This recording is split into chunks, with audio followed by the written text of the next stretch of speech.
محترم ناظرین کرام، السلام علیکم ورحمۃ اللہ وبرکاتہ۔ آج ہم پھر ایک پیارا سا واقعہ لے کر کے آپ لوگوں کے سامنے حاضر ہوئے ہیں، جو واقعہ ہے حضرت ابراہیم علیہ السلام کا۔ بہت ہی پیارا واقعہ ہے، ویڈیو کو آخر تک دیکھیں، اور اس سے پہلے ایک چھوٹی سی گزارش ہے کہ آپ لوگ ویڈیو کو لائک کریں اور ہمارے چینل کو سبسکرائب ضرور کریں۔ چلیے ویڈیو شروع کرتے ہیں، بسم اللہ الرحمن الرحیم۔ یہ کہانی حضرت ابراہیم علیہ السلام کی اللہ تعالیٰ سے محبت، یقین اور اس کے نظام کو سمجھنے کی طلب کا ایک حسین نمونہ ہے۔ حضرت ابراہیم علیہ السلام جو اللہ کے خلیل ہیں، یعنی قریبی دوست تھے، اکثر اللہ تعالیٰ کی قدرت پر غور و فکر کرتے تھے۔ ایک دن آپ نے ایک ایسا منظر دیکھا جس نے آپ کو اللہ کے مردوں کو زندہ کرنے کے عمل پر مزید غور کرنے کی ترغیب دی۔ واقعے کا آغاز یوں ہوا کہ حضرت ابراہیم علیہ السلام ایک دن سمندر کے کنارے گئے۔ وہاں آپ نے دیکھا کہ ایک انسان کی لاش سمندر کے کنارے پڑی ہوئی ہے۔ پہلے سمندر کی مچھلیاں آ کر اس لاش کو کھانے لگتی ہیں۔ کچھ وقت بعد جب مچھلیاں ہٹتی ہیں تو آسمان سے پرندے آ کر لاش کے باقی حصے کو کھانے لگتے ہیں۔ اس کے بعد جنگل کے درندے آتے ہیں اور لاش کے بچے ہوئے حصے کو کھا جاتے ہیں۔ یہ منظر نہایت عجیب و غریب تھا اور حضرت ابراہیم علیہ السلام گہرے غور و فکر میں مبتلا ہو گئے۔ آپ سوچنے لگے کہ اللہ تعالیٰ کس طرح ان تمام اجزاء کو جو مچھلیوں، پرندوں اور درندوں کے پیٹ میں جا چکے ہیں دوبارہ اکٹھا کر کے مردہ انسان کو زندہ کر دیتا ہے۔ یہ بات آپ یقیناً معلوم تھی کہ اللہ تعالیٰ ہر چیز پر قادر ہے، قدرت رکھنے والا ہے، لیکن آپ کی خواہش تھی کہ آپ اس حیرت انگیز عمل کو اپنی آنکھوں سے دیکھیں۔ حضرت ابراہیم علیہ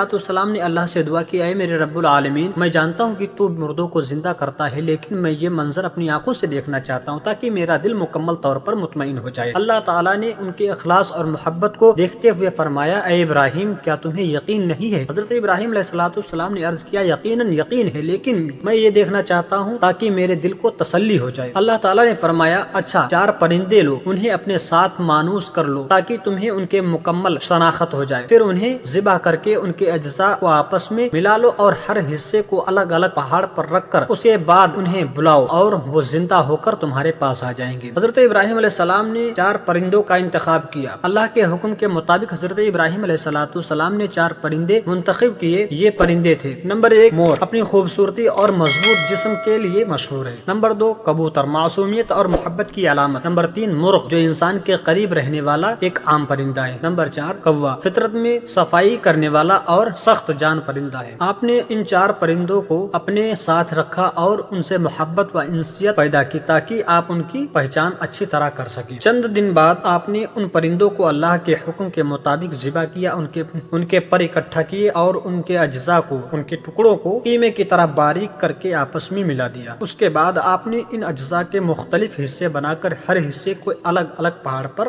رکھ دیا۔ آپ نے ان پرندوں کے سر اپنے پاس رکھے تاکہ یہ ثابت ہو سکے کہ یہ وہی پرندہ ہے، دوبارہ زندہ ہو کے میرے پاس آئے ہیں۔ نہایت ایمان اور توجہ کے ساتھ مکمل کیا گیا۔ اللہ کی قربت کا مشاہدہ۔ حضرت ابراہیم علیہ السلام نے پہاڑوں پر اجزاء رکھنے کے بعد اللہ کے حکم کے مطابق پرندوں کو بلانے کے لیے آواز دی، چلے آؤ۔ آپ کے یہ الفاظ کہنا ہی تھا کہ ایک حیرت انگیز منظر شروع ہو گیا۔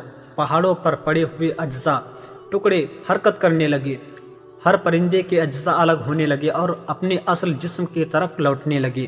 ان کے جسم کے ہر حصے نے اپنے ساتھی حصے کو پہچان لیا اور ترتیب سے جڑنے لگا۔ چند ہی لمحوں میں پرندہ اپنی مکمل شکل میں آ گیا۔ ان پرندوں نے دوڑتے ہوئے حضرت ابراہیم علیہ السلام کی طرف آنا شروع کیا اور اپنے اپنے سروں سے جڑ گئے۔ وہ سب پرندے بالکل پہلے کی طرح زندہ ہو گئے اور اپنی اصلی حالت میں واپس آ گئے۔ واقعے کا نتیجہ: یہ منظر حضرت ابراہیم علیہ السلام کے لیے نہایت حیرت انگیز اور ایمان افروز تھا۔ انہوں نے اللہ کی قدرت کا ایک ایسا مشاہدہ کیا جو ان کے دل کو مکمل اطمینان بخشنے کے لیے کافی تھا۔ یہ واقعہ نہ صرف حضرت ابراہیم علیہ السلام کے ایمان میں اضافہ کا باعث بنا بلکہ آج کے دن تک ایمان والوں کے لیے اللہ کی قدرت کے ایک زندہ مثال ہے۔ اللہ تعالیٰ نے اس واقعے کے ذریعے یہ سبق دیا کہ وہ ہر چیز پر قادر ہے، چاہے کسی چیز کے اجزاء کتنی ہی دور، کتنی ہی پیچیدہ حالت میں کیوں نہ ہوں، اللہ تعالیٰ کے لیے انہیں واپس اکٹھا کر کے زندہ کرنا بالکل آسان ہے۔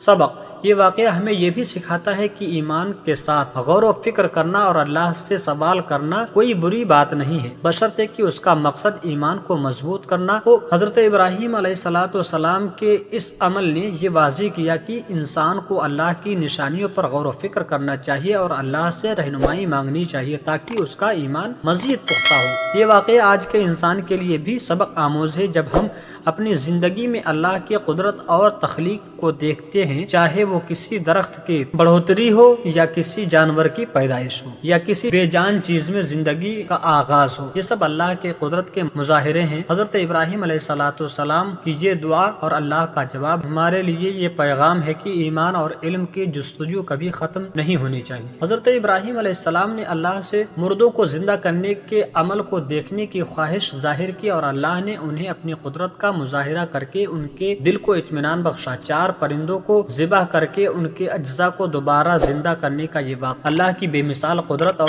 حکمت کی ایک عظیم نشانی ہے۔ یہ واقعہ ہر مومن کے دل میں ایمان، یقین اور اللہ کی تخلیق پر غور کرنے کا جذبہ پیدا کرتا ہے۔